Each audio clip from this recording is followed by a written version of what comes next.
Morning.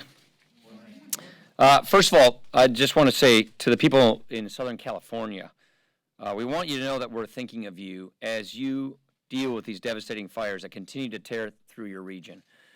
When you see all these areas being evacuated, it's very clear that many families are going to be piecing back their lives throughout the holiday season.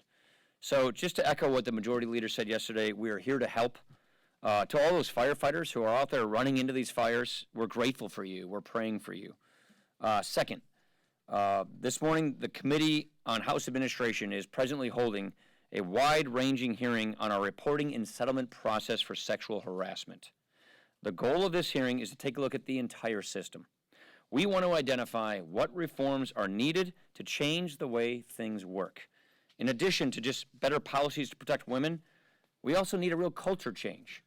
We need to recognize that this is a pervasive problem that women face not just here in Congress, but through every industry. And this really is a watershed moment, and it needs to lead to lasting and positive change. Lastly, with the Senate's vote yesterday, it is official. We are going to a conference committee on tax reform. With this last long step, this step-by-step process that began with dozens of hearings over the course of several years, we are now on our way to getting real relief. I know people are hearing a lot of hysteria and a lot of hyperbole from opponents of this plan. All kinds of doom and gloom. None of this surprises me. The defenders of the status quo just see their old, broken system slipping away from them. We believe it's about time that hardworking people of this country get a break. We believe it's about time that people living a paycheck get some real relief. In the end, this really comes down to what people care about. More money in their paychecks, more jobs, a healthier economy, faster economic growth, more fairness, more peace of mind when tax day rolls around. That's what this is about, and it's about getting beyond the status quo. So for the people who are out there who want to just cut through all the noise, the hysteria, the hyperbole, just go to fairandsimple.gop, see for yourself what this is all about, what it is we're trying to do to improve the lives of millions and millions of hardworking Americans. Thank you. Anybody got any questions? One. Thank you, Mr. Speaker. Leader Pelosi just a few minutes ago said Democrats will not be supporting CR, providing Democratic votes. Do you have enough Republican votes to oppose? I feel good where we are. I'll let the whip comment on whip checks and things like that. I feel good where we are. I think it's kind of just basic governing is keeping government going while we negotiate the finer details. Who are you from? I want to follow up to ask, in light of the promises the President and Mitch McConnell made to Susan Collins, do you think the Alexander Murray bill and the reinsurance plan sheet software, do you think those should pass? I won't get into the conversations they've had because I wasn't part of those conversations. I'm not deeply familiar with those conversations. Only to say that healthcare is broken. We're going to have to fix healthcare. She's put some very productive, constructive solutions on the table. Our members are looking at the same kinds of solutions. And we think the individual mandate, which is something that the Senate did repeal, should be repealed. And then in doing that, that's going to invite a new conversation about how we fix healthcare. And I think that's all productive. Christina. Do you think it is too late to do an omnibus at any point this year? Yes, it is. The appropriators literally could not write one. If we try to tell the appropriators on the 7th, write an omnibus, it would be written by the staff. Members of Congress would not have a hand in writing this. And so it's too much to ask for the appropriators at this short game. Look, I was hoping we'd get this agreement done a while ago. As you know, the Democrat leaders walked away from the table. And when they walked away from the table, that cost us weeks. And in order to write an omnibus appropriation, that takes weeks to do. And you want to do it right, and you want to do it thoroughly. And that means we have to give the Appropriations Committee enough time to do that. And right now, they don't have that kind of time. December. Well, I'm not going to speculate on what the next moves are. We're going to start, hopefully, we're going to start this conversation back up today down at the White House. It would be nice to get back to the table and start negotiating caps and all the other things we have to do. But those conversations have not been taking place because our partners on the other side of the aisle walked away from the table. So if they come back to the table, we can start conversations, but it's going to take us some time. And we're just going to have to find time to make sure that we can accommodate all of these things. Yeah. On that meeting, Leader Pelosi said that the president made the invitation for today's meeting and said, I assume since he invited us, he has an offer to make. Is there a counteroffer from Republicans, and has the Freedom Caucus support been secured in that? we don't have, are you talking about what? Are you talking about appropriations? Are you talking about? We want to just start these conversations back up.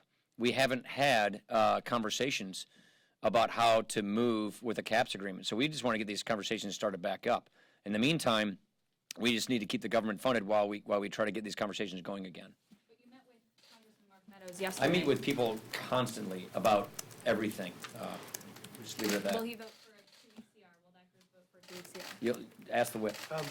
But, Mr. Speaker, would you be open to the idea of a 22% corporate rate in order to Oh, I'm not gonna, you expand- think I'm gonna get into speculating what's in the conference committee and stuff? The last thing I'm gonna do is get ahead of our conferees who just got named, who are just beginning to get their ducks in a row. What I'm not going to do is start speculating about what is or isn't, or what I want or don't want in the conference report when the conferees, I think in the Senate, just got named last night.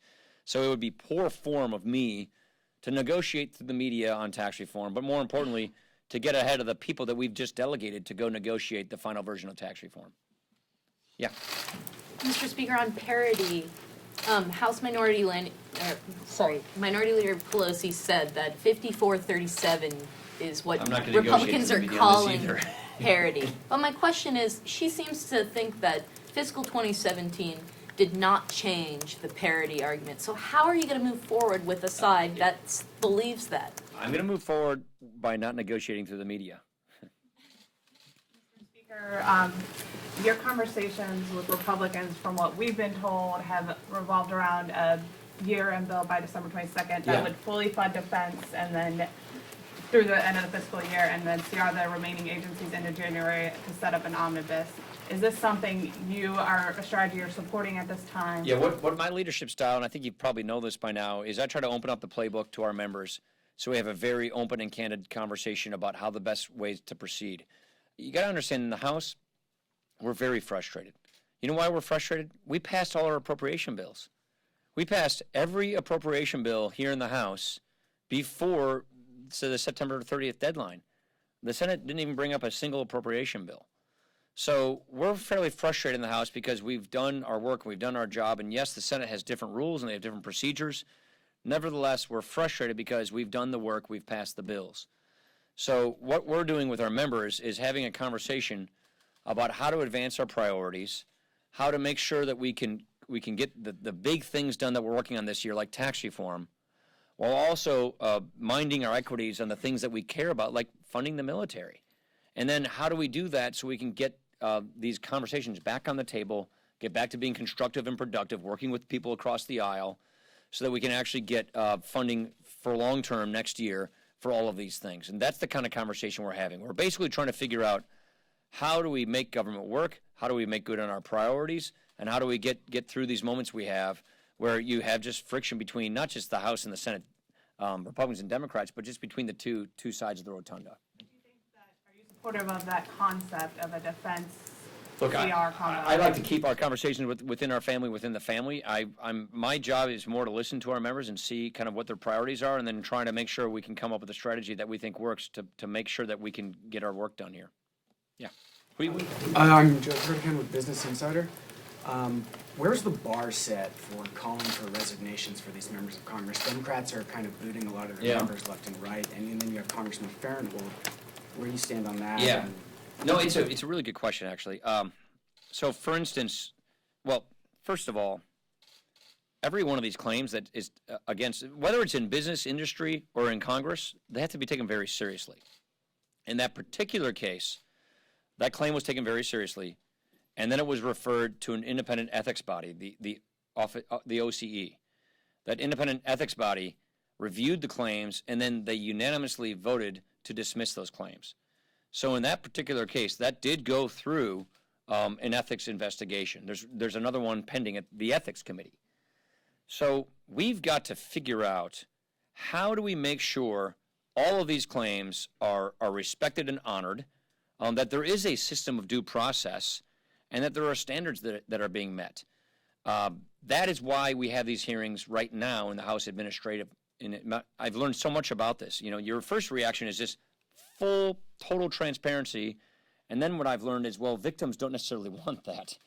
So you've got to be careful that you protect victims and their needs and their concerns as well. This is why we need to be painstaking in making sure that we get this right, that we get it fair. This really is a watershed moment for our country, and what I really hope that we get out of this is real, positive, lasting change. That not just fixes the laws and the procedures, but changes the culture so we don't have harassment. I want my daughter to grow up in a country going into the workplace where she's empowered and respected and not fearful for reporting harassment when it occurs against her. So we've got to get this right, and that is why I think it's important for us to have standards and procedures in place, and that's why we're having this perfectly thorough review so that we can get this done. Who hasn't yet? Yeah. Last month, you called on Roy Moore to drop out of the race in Alabama. Given that he hasn't, are you comfortable leaving that decision up to the Alabama voters? No, my position hasn't changed. I have not changed. I think he should have dropped out. I think he should. Just because the polling has changed doesn't change my opinion on the matter. So I stand by what I said before. All right. Thanks, everybody.